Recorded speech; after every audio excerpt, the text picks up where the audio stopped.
Aniya na ang mga dagkong balita sa Balitang Bisda karong Lunes. Duha ka mga trabahante patay ug usa ang naangol samtang nagtrabaho sa usa ka gitukod nga building sa Mandawi. 63rd ASEAN National Tourism Organization meeting gibuksan na. 16 anyos nga babay gipusil sa iyang stepfather. Ug 14 ka mga heritage sites bisitahon sa mga delegado sa ASEAN Tourism Forum. Kini ang GMA Regional TV, Balitang Bisdak. Mayong hapon, ako si Cecil Kibod Castro. Patay ang duha ka mga trabahante sa aksidente sa gitrabahong building sa Mandawi City niadtong Sabado sa buntag. Ang detalye sa report ni Nico Sereno. Daling girespondian sa mga otoridad kini usa ka construction site sa daan AS Fortuna, Mandawi City niadtong Sabado sa buntag. Kini human sa aksidente nga nahitabo kundiin natagakan sa mga sinakong semento ang mga trabahante nga atua sa ubos. Kuha kini sa mga pulis nga lakip sa nakaresponde sa maong insidente. Sa investigasyon, nasayran nga dunay 8 ka mga sako sa semento nga ipapasaka unta gamit ang crane paingon sa 19th floor sa building. After nagkinig sa ang kining sa tulo ka trabahante na ako nga sila sa ubos, sa ground lang yapon sila. So when the papa tulungan pa us, na ay part ato nga nabugto, na ay part sa wala to ba nga balik sa break tablik na nabugto so mooto nga natagat ang mga semento. Patay diha-diha ang duha ka mga trabahante nga nag-edad og 39 anyos ug 54 anyos nga nadakdakan sa mga sinakong semento. Samtang laing trabahador sab nga 24 anyos ang nadamay sa panghitabo ug gidala sa ospital. Gisuwayan pag-adto ang construction site niadtong weekend apan wala magpasulod ang tagduma. Wala pa sa statement gikan sa mga nagtrabaho sa building. Mausad po na ang dituan na between the pagtungod and also sa ato ang kapulisan and sa construction. So wala pa na nato, wala pa na higit pa karon nga resulta sa ilang istoryahan. But ang sa part sa construction, ang atubang na sila. Uban ni Marlon Melgazon, Nico Sereno, Balitang Bisdak. Nakumpiskar, pinaagi sa police operation ang kapin sa 5 milyones pesos nga balor sa smuggled nga mga sigarilyo sa Mandawi City. Usa ang nadakpan. Ano ang report ni Nico Sereno? Muabot sa 2,000 packs sa mga sigarilyo nga gibanabanang mubalor og 5.2 million pesos. Kini ang nakumpiskar sa kapulisan sa Mandawi sa operasyon nga gihimo sa may barangay Look Biyernes sa hapon. Gihimo kini nunot sa impormasyon sa mga gipalusot nga sigarilyo nga giingong wala magbayaran sa hustong buhis. May 3 ka mga klase o brand sa maong mga sigarilyo: regular, menthol ug lights. Sa maong balay, nasigpatan ang pinutos nga shipment sa mga imported nga sigarilyo. Matod sa Police Regional Office 7 Director, kinsa personal nga misusi sa nangasakmit nga kontrabando, giship pa kini gikan sa Mindanao paingon dinhi sa Sugbo para ipahatod sa uban nga mga kalungsuran. Number one, that's our concern. The taxes that were denied to the government. Yun ang number one natin. That's why we're filing cases against that. Number two, the health hazard na it poses to the consumer of these cigarettes na where in fact hindi siya dumaan sa quality standard ng ating pamahalaan. Nadakpan ang 52 anyos nga lalaki nga giingong maoytig padalhan sa shipment. Aminado hinuon kini apan mipasabot nga midawat ra siya niini aron sab makakwarta. Member of a syndicate were transporting these smuggled cigarettes coming from Zamboanga, utilizing a logistics forwarding company, and ini-store nila yan doon sa kanyang residence. And from there, he receives order at dinidistribute niya. Sa interview mato sa suspect, ipadala paingon sa norte nga bahin sa probinsya ang maong mga sigarilyo para ipabaligya. Nga nasayrang barato itandi sa regular nga mga sigarilyo nga nagbayaran og buhis sa gobyerno. Bagdora? Mga 3 months. Ha?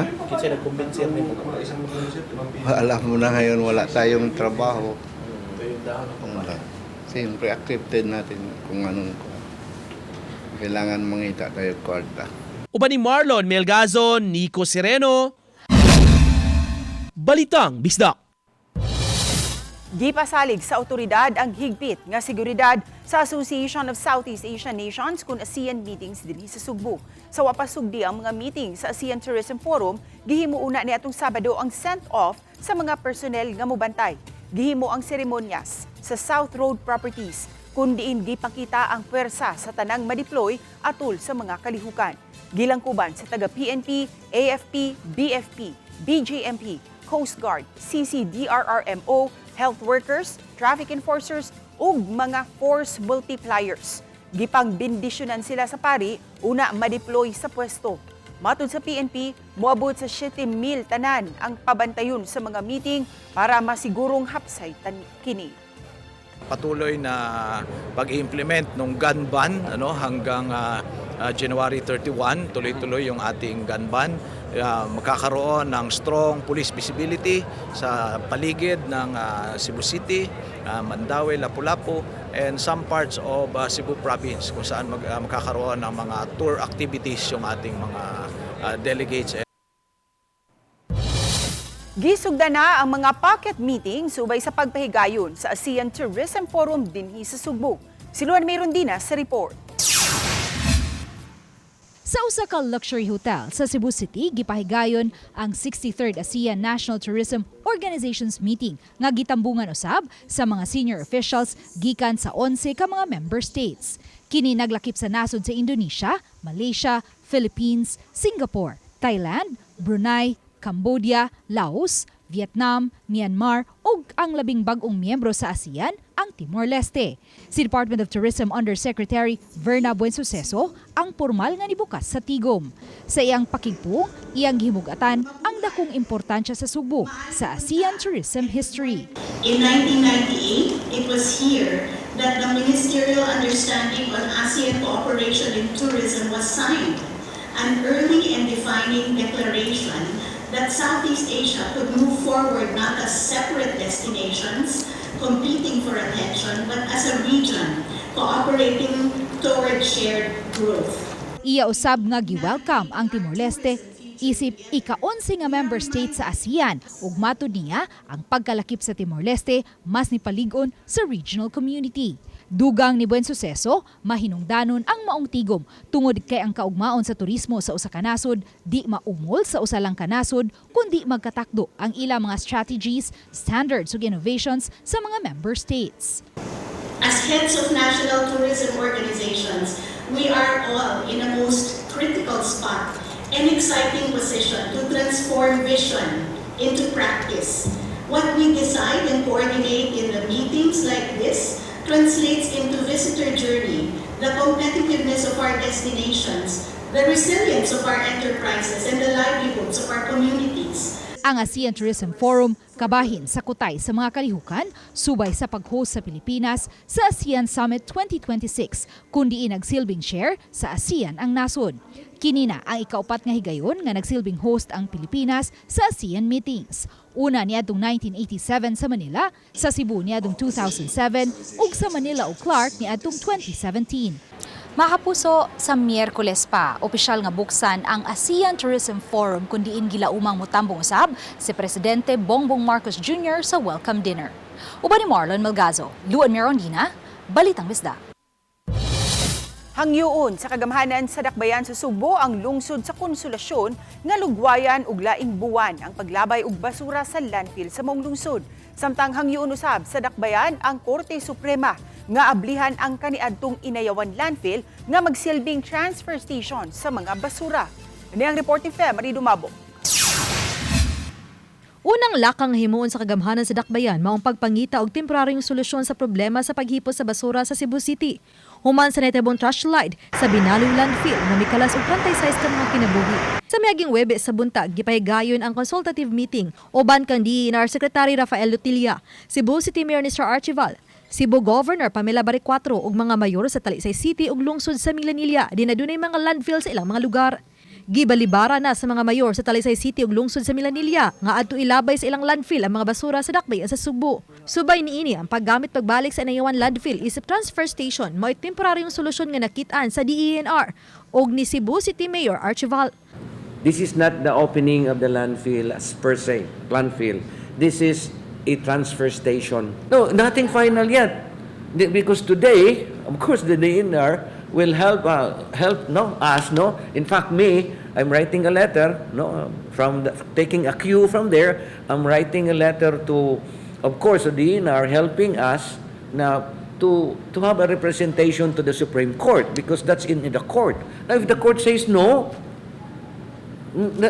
there's no problem about it. Gawas niini hangyoon sa dakbayan sa Sugbo ang lungsod sa Konsolasyon nga lugwayan og bisan noy binta kaadlaw ang paglabay nila og basura sa landfill sa Konsolasyon. Mapupos ang 30 kaadlaw nga kontrata tunga-tunga sa buwan sa Pebrero. Samtang aron mabinusan ang basurang makolekta, hangyoon ni Archival ang mga dagkong establishmento sama sa mga malls nga i-manage ang ilang mga basura ug sila na ang muhatod niini sa mga landfill. Samtang gihang usab ni Archival ang mga opisyal sa 30 ka mga bukirang barangay nga ilubong sa composting pit ang mga malata nga basura inay nga ilabay sa landfill. Samtang gipasabot usab ni Archival, bukas sila sa waste to energy o guban pang mga pamaagi nga masolusyonan ang problema sa basura sa dakbayan. I'm 200 days, Mayor.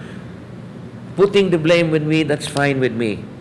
But please give us some options. If there is a WTE technology, give us the direction because we want it.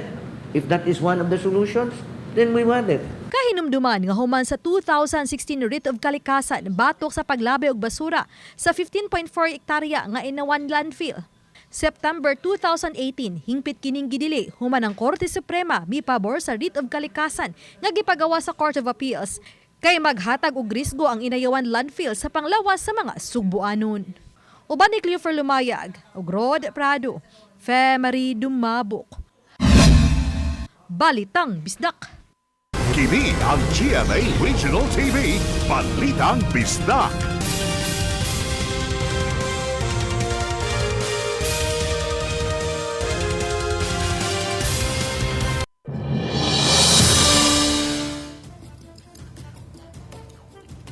Gipusil ang 16 anyos nga babay sa iyang ama-ama sa barangay Gunob, Lapu-Lapu City ni atong Sabado sa gabi. Atong sayran sa live report ni Luan ni Rondina. May Ses buhi ra hinuon ang 16 anyos nga dalagita apan padayon pa kining giobserbahan sa mga doktor. Samtang pabilin panggawas nun hangtod karon ang suspitsado. Padayon karong nagpaalim sa tambalanan. Ang 16 anyos nga dalagita, human siya mahiagom ug samad pinusilan sa buko-buko nga nilapos sa iyang dughan. Base sa saysay sa mga igsuon, nanihapon ang biktima sulod sa ilang balay ni adtong Sabado sa gabi sa barangay Gunob. Apan kalit kining gipagnan og suga sa ama-ama o stepfather ni ini. Nagkalalis ang duha ug nilakaw ang bata aron mosumbong ngadto siyang inahan nga naninda og balot ni adtong higayuna. Apan unang nakaabot ang suspect sa pwesto sa inahan sa biktima ug gisukna niini kung nisumbong ba ang bata. Pagkataod-taod, niabot ang bata, busa ni distansya ang suspect. Diniingon ako manghud nga magipagnan baya ko og suga ni negro. Nganong pagnan makaniya og suga nga kanang total wa manay bayad ang atong ang suga kay solar ra man na. Then moto pagkakita sa suspect ni balik na sa ni duol sa dito sa akong manghod kay nagtalikod man ang akong manghod kay sa nagatubang silang mama ba.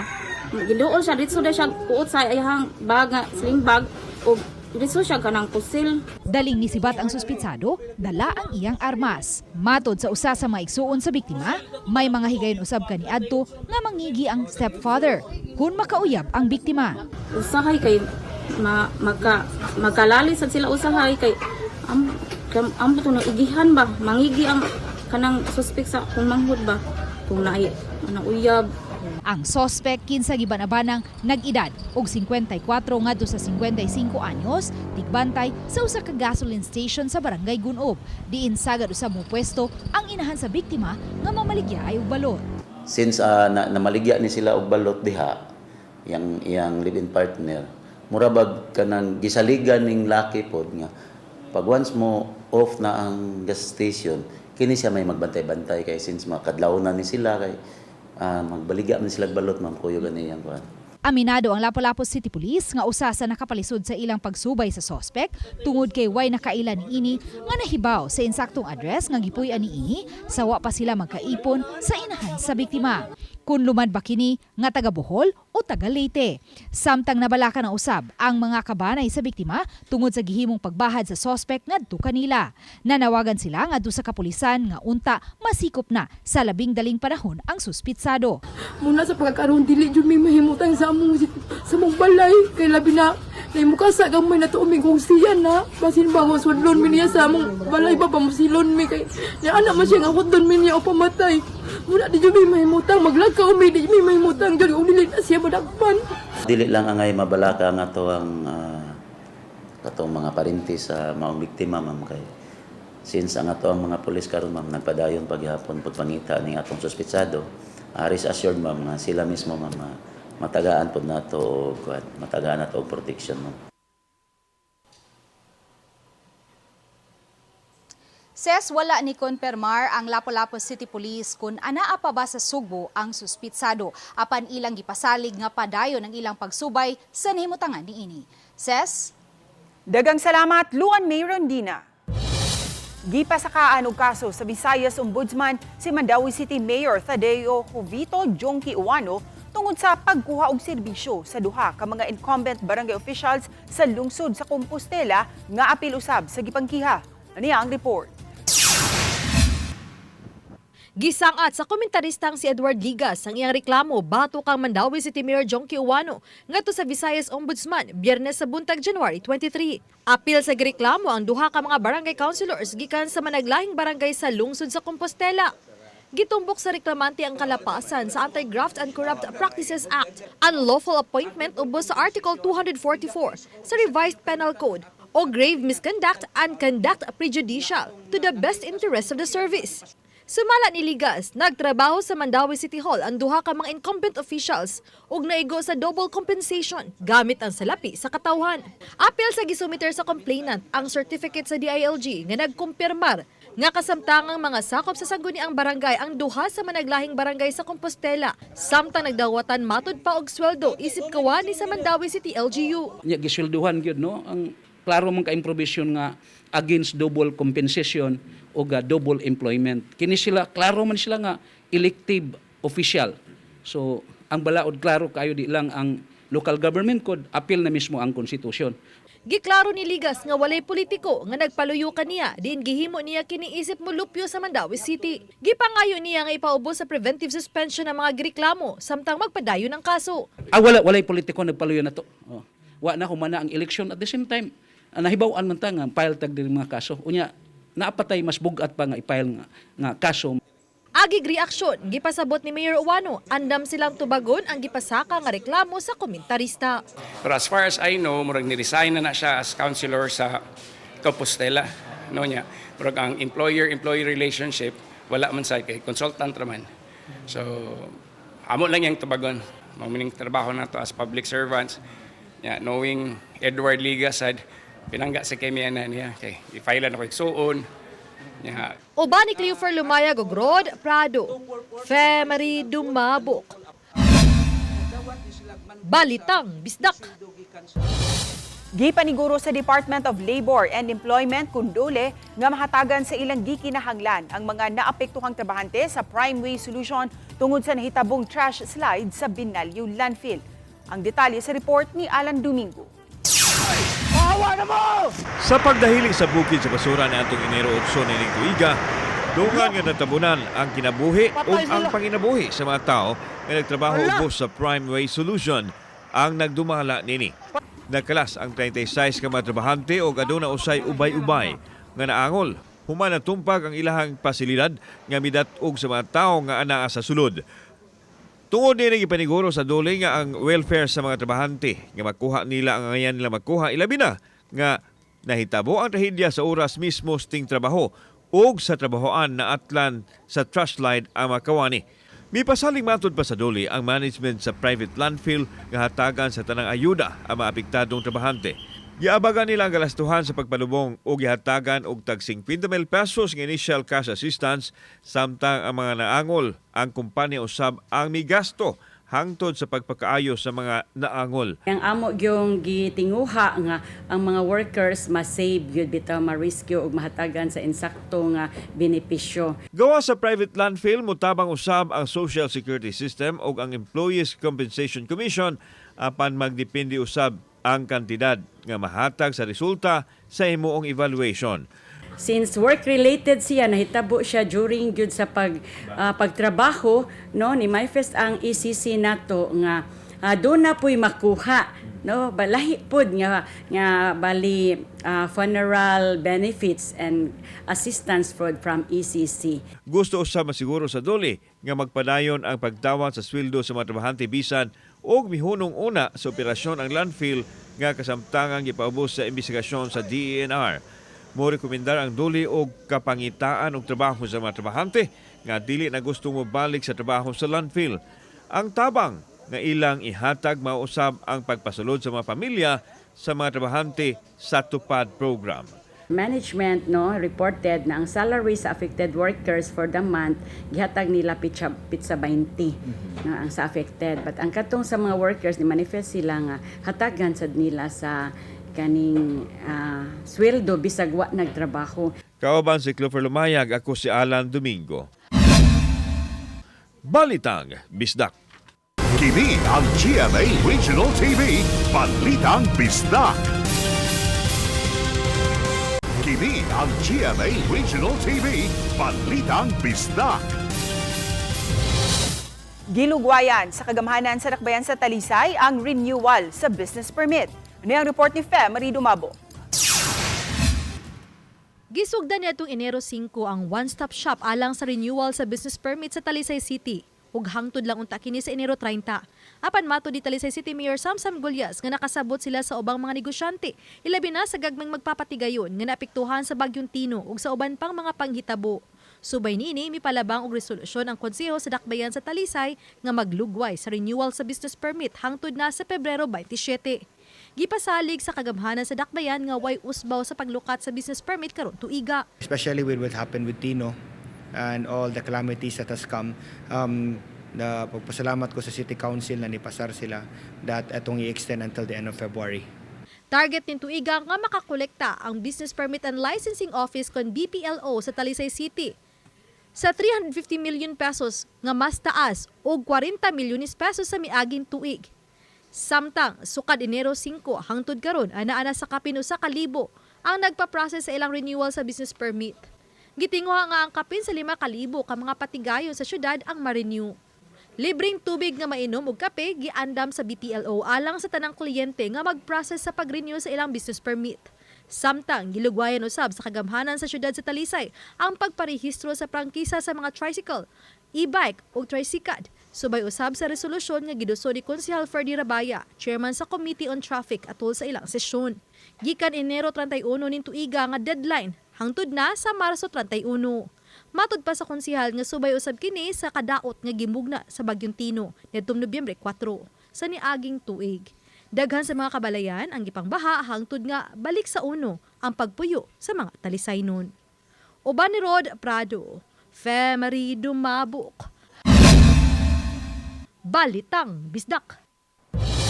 Gipahibaw sa PhilHealth nga adunay 21 ka mga tambal ubos sa Yaman ng Kalusugan Program kun yakap ning tuiga 2026. Naglangkob kini sa amoxicillin, paracetamol, oral rehydration salts, prednisone, losartan, aspirin ug uban pa. Mahimo kining makuha sa mga benepisyaryo ngadto sa mga clinic o care facilities nga accredited sa yakap. Kabahin kini sa pagpalambo sa serbisyo ug benepisyo sa PhilHealth. Kung aduna kamoy pangutana, mamahimo ninyong bisitahon ang PhilHealth Regional Office o ang ilang Corporate Action Center o tawag sa mga numero nga makita sa inyong screen. Nagkaabot sa miaging semana sa laing hearing sa Kanduman, Barangay Hall, ang gireklamong mipatay sa iro ug ang tag-iya ni ini. Subling mipatawag og hearing ang Kanduman, Barangay Hall kun diin nagkaabot ang duha ka mga kampo. Giasoy ni Kapitan Dante Borbajo, subling nangayog pasaylo ang buwad vendor sa nahitabo. Apan ipadayon guyod kini sa tag-iya. tungod sa nahitabo sa iyang Labrador nga si Cooper. Nasayran nga karong adlaw mi file na og kasong kalapasan sa Animal Welfare Act ang tag-iya tungod sa maong panghitabo. Dala niini ang mga affidavit gikan sa mga witnesses sa insidente. Desidido magud ang complainant nga mapile case bisan pa man sa pagpangayog pasaylo sa nakasala. Murag mapile to ang atong complainant. So niya mga silag minutes sa among pag-mediation. So matoy lang i-attach sa ilang case. Luwas na ang motorista nga nalambigit sa aksidente sa kadalanan sa may National Road sa Barangay Tulik, lungsod sa Argao. Naatol kini sa pag-agi ni Cebu Governor Pamela Baricuatro sa dapit nga mitambong og medical ug surgical mission sa mga lungsod sa Badian ug Malabuyog. Wala biyai sa gobernadora ug kaubanan ang duha ka mga motorista nga nalambigit sa vehicular accident. Hangtod nga nakaabot ang mga ambulansya nga midala kanila sa Tambalanan. Sa labing uwahing kalambuan, luwas na ang duha ka mga motorista nga nakaangkon og mga samad ug pangos sa kalawasan. Nagkasabot ra usab ang duha ka mga habig nga magsettle sa hitabo. Inay nga ipaabot pa sa korte ang insidente. Mitahan sa 20th Infantry Battalion sa Las Navas, Northern Samar ang usa ka miyembro sa Communist Terrorist Group kung CTG. Tig-supply og mga armas, bala ug pagkaon sa CTG ang wahinganli nga dinakpan ug gitugyan niini ang M16 rifle nga adunay mga bala, lakip na ang mga war material. Mato ni Brigadier General Carmelito Pangatungan, Commander sa 83rd Infantry Brigade 81D, nga usa ka kalambuan ang pagtahan sa kanhi CTG. Subay niini, padayong nanawagan ang 81D sa mga nahabiling CTG members ug supporters nga mutahan na. Gihandom ang mga nakalas sa lihimong sakop sa SAF 44 sa mga kabanay nga taga-probinsya sa Eastern Samar. Ani ang report? Matag Enero 25, gisaulog sa mga kabanay ug mga higala sa mga sakop sa 44 ka mga SAF Commando nga gitawag nila og Day of National Remembrance for the Heroism. Niadtong January 25, 2015, ang 44 SAF Commandos kabahin sa team nga mipatuman sa Oplan Exodus. Niadtong January 25, 2015, ang 44 ka SAF Commandos kabahin sa team nga nipatuman sa Oplan Exodus sa usa ka hilit nga dapit sa Mamasapano. Tumong nila ang pagsikop sa duha ka target nga sila si Zulkifli Abdir alias Marwan, usa ka Malaysian terrorist nga bomb maker nga konektado sa Jemaah Islamiyah, ug si Abdul Basit Usman, usa ka senior leader sa Bangsamoro Islamic Freedom Fighters. Malampuso ng mga SAF pagkuha kang Marwan apan sa ilang pagbiya. Gibanhigan sila sa mga gerilya nga sakop sa Moro Islamic Liberation Front kon BIFF ug mga private armed groups nga misangpot sa kamatayon sa 44 ka mga sakop sa SAF Commando. Sa isla sa Santa Monica nga mas nailang tubabaw sa lungsod sa Oras, Eastern Samar, gilubong si P.O. Noel Balaka, usa sa mga sakop sa SAF 44. Gilaran og mga buwak ang lubong ni Balaka ug gihimo ang 21 gun salute. Giila ang bayanihong mga nahimo ni Balaka ug sa kauban ng mga bayani nga milangkob sa SAF 44. They set aside to honor the extraordinary bravery and selfless service of our 44 members of the Philippine National Police Special Action Force. Samtang mapasalamaton si Noel Balaka Sr., amahan ni P.O. Balaka ug Donna Bel Sumbilya Navarro. Igsuon is P.O.1 John Lloyd Sumbilya sa pag-ila sa nahimo sa ilang mga mahal sa kinabuhi alang sa seguridad sa nasod. Bisan kung mabalod, pinapagiyapon man ang pagsilibrahi nga anniversary na akong bata. So alam ko, nasa Mindanao yung kapatid ko. And once na deploy ka sa Mindanao, parang it's either you go home him or no life na. Uban ni Clans Gabutin, Femery Dumabok, Balitang Bisdak.